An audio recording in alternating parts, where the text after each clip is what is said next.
Hey everybody, Chef Todd Moore back again, and we are in the middle of making a beautiful 6-course French-inspired meal without any rules, without any recipes. I might refer to a recipe book and say, do they put mushrooms in it? Maybe I will, maybe I won't, but it's not the rule. A recipe won't teach you to cook any more than having sheet music will teach you how to play piano.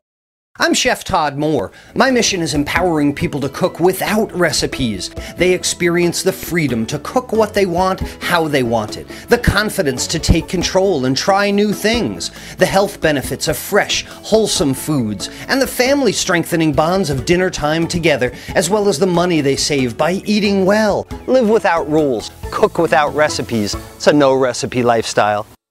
And the inspiration for the whole menu for this meal that we're putting together with some friends are these little ramekin cups. What do these little ramekin cups have to do with anything? Well, when I was in Paris, I had beef bourguignon and they served it in like the steel cauldron. It was the coolest thing, the individual portion. Well, I came home and had the thought of doing beef bourguignon, but in these small cups. Another reason being this is a 6-course meal. I don't need to give that steel kettle huge portion to everyone. We've already got a roasted red pepper soup. We've already got coquille Saint-Jacques as an appetizer. We have a salad niçoise. We're going to have sorbet to be fancy and cleanse the palate. But then do we need tons of beef after that? No. Small portions, nice and appetizing, satisfying, not gorging and filling, and we're at the main event now. We're going to show you how to do my quick beef bourguignon. It'll simmer for a while, but putting it together is relatively easy.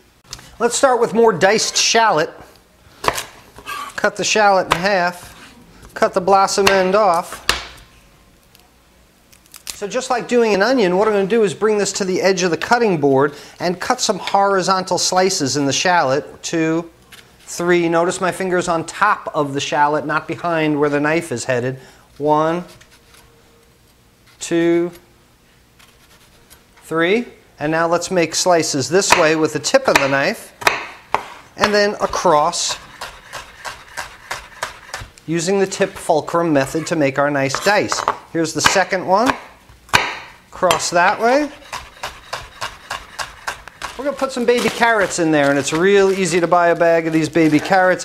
These don't take any prep at all, but it was already gone. I've shown you tip fulcrum method when we mince these shallots over here. Let's talk about heel fulcrum method, when you can set the heel of the knife against the cutting board and rock forward, or tuck your elbow in against your side, and again the knife will run off this left knuckle, and just as I move my left hand quickly, I can go ahead and slice those mushrooms. Couldn't be beef bourguignon without the beef, so I've got some nice organic grass-fed beef here, and my boning knife, which is what I use for raw products all the time. What I'm going to do is, this is cut into cubes already, so I really don't need to portion or anything, but I do want to make sure that all the beef is in consistent sizes, because of course consistency of cut is consistency of cooking. So I want to make sure they're all about the same size. I'll feed them into a bowl here. See, here's 2 totally different sizes of beef. This one is going to be raw and chewy, so let's make them all about, what, a ½ cubed or so? I consider beef bourguignon a very simple thing to make. I mean, it's another thing that has a fancy name. It's like our salad niçoise the other day. I mean, that's just a bunch of stuff put on a plate. It's got a fancy French name. Beef bourguignon is like making any kind of stew. And when you know the basic procedure behind the thickening of liquids, the ability to coat the beef in flour, add it with the fat and some beef broth or some kind of liquid, then you create that stew gravy that can simmer for hours and hours and taste just fantastic. So it's a modified saute procedure by which I'm going to have a soup pot here, not a saute pan, because I want a lot of that liquid. But we're going to get that hot first, and we tell with a little water on our hand. A little bit of olive oil and butter. I want the flavor of the butter, but not the smoke point of the butter. The olive oil will raise the smoke point. Then we'll go ahead and add all the ingredients with the beef and some flour, create ourselves a little gravy, let it simmer away. Over here at the stove, I'll show you how we do it. We tell the pan is hot when just a little bit of water on our fingers evaporates very quickly. We'll start with some olive oil. I don't know, 2 tablespoons or so. And as I said, olive oil for the smoke point, but a little bit of butter for the flavor.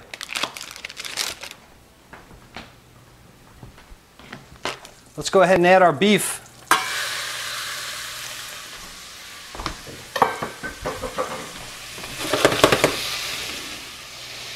Add a bunch of flour. Of course, I could have tossed the beef cubes in flour beforehand, either way.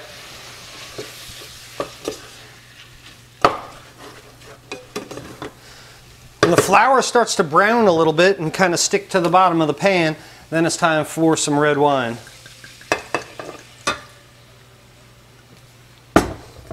And let that simmer in the red wine a bit.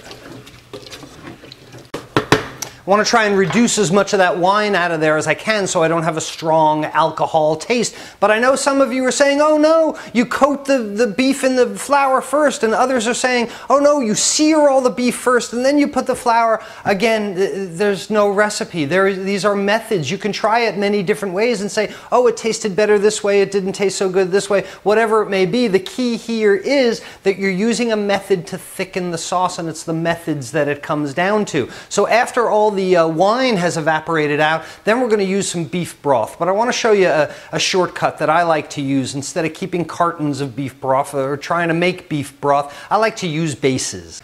To add quick flavor to things, I like to use these jarred bases. I don't like a bouillon cube at all because of the binders and the salt, but I find a lot of these bases, you can find nice natural bases, and instead of keeping some beef broth around all the time, I can simply add some of this base to anything that I want to taste like beef, and then add a little bit of liquid to it, even a flavorful liquid or water, and I've got an instant beef broth.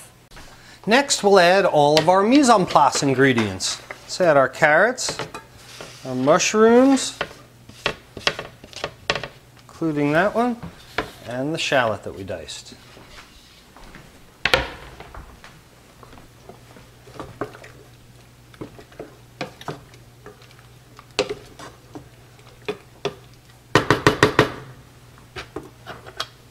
Some tomato paste.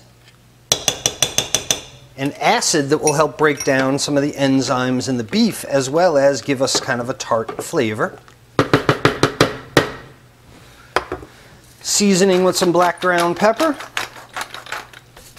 We'll wait and hold off the salt for the end.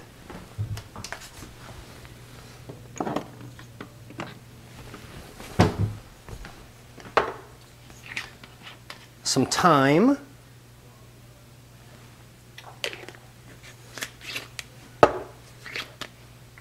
And some rosemary quills. Crush them up a little more.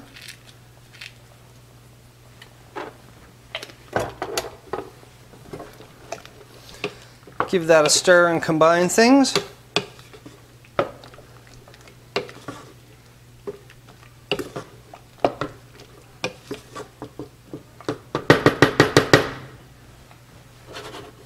Lower the heat and let that simmer away. Going to move that to the back burner uncovered because I want it to reduce. I want it to evaporate. If I put a cover on it, it's going to steam. But I can always adjust as I go along. I'm going to leave that alone for 3 or 4 hours. The lower and slower, longer I cook it, the more tender that beef is going to be. If I see it's getting too dry and a little bit muddy, I can add some of that beef base again in a little bit of liquid. I don't want to add just straight water, but you can add any kind of flavors to it and adjust it. Play with it. Go. It's a no-rules lifestyle. It's beef bourguignon, but after this cooks for a while, I'm going to put it in these ramekins, and then maybe I'll put it in the oven, broil the top of it, caramelize it, whatever it may be. There are no rules. We are making a 6-course French meal because we're happy. I mean, we're living a great lifestyle. We want to have some friends over, and I want to show you how to do it without having to run back and forth to a cookbook, without having to follow somebody else's rules. And we'll continue again tomorrow with the side dishes that are going to go along with this meal.